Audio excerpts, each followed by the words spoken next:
start journal? Last year lang?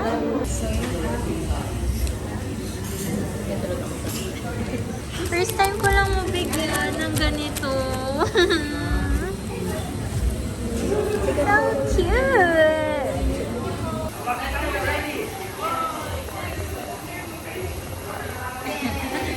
Kasi when I journal, parang it gives me a feeling na alam mo yung inner child ko yung gumagalaw, yung nag-iisip, nagde-design lahat.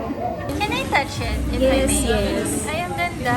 So, mahilig kasi mag-museum yung sister ko. Tapos, she gave me this museum journal.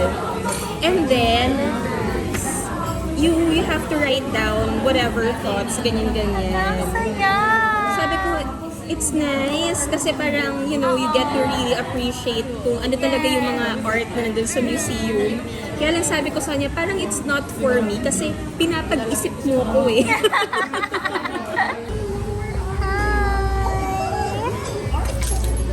I know.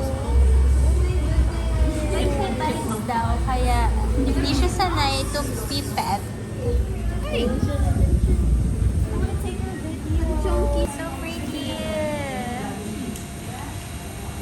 Cute! You do vlogs?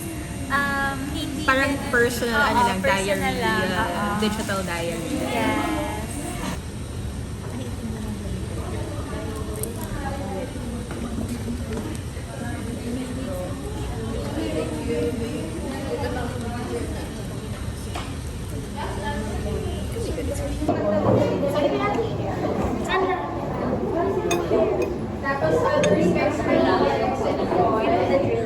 Ready? 1, 2, 3. So, ipapag patong-patong lang natin siya. Ah, okay. Ano umabot siya sa bubong? Hindi, joke lang. Seryoso?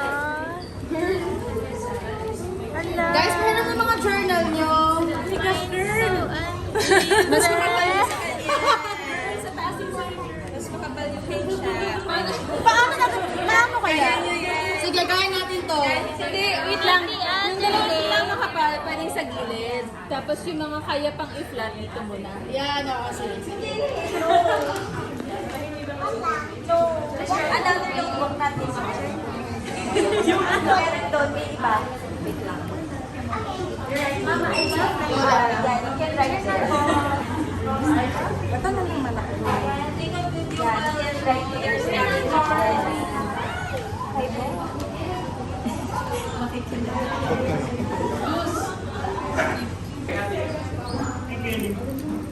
Let's go, guys. Oo. Paano pag malaglag ulit? Oo. Pag nalaglag sisigaw. Jenga yan. Ha? May matutumbahan ba? This one's been through the Ano sa may wall tayo, no? Ba't kaya natin naisip dito? Lipat tayo, guys. Oo. So, siya yung journal natin na napakakapal. Kaya nga eh, oh. I know!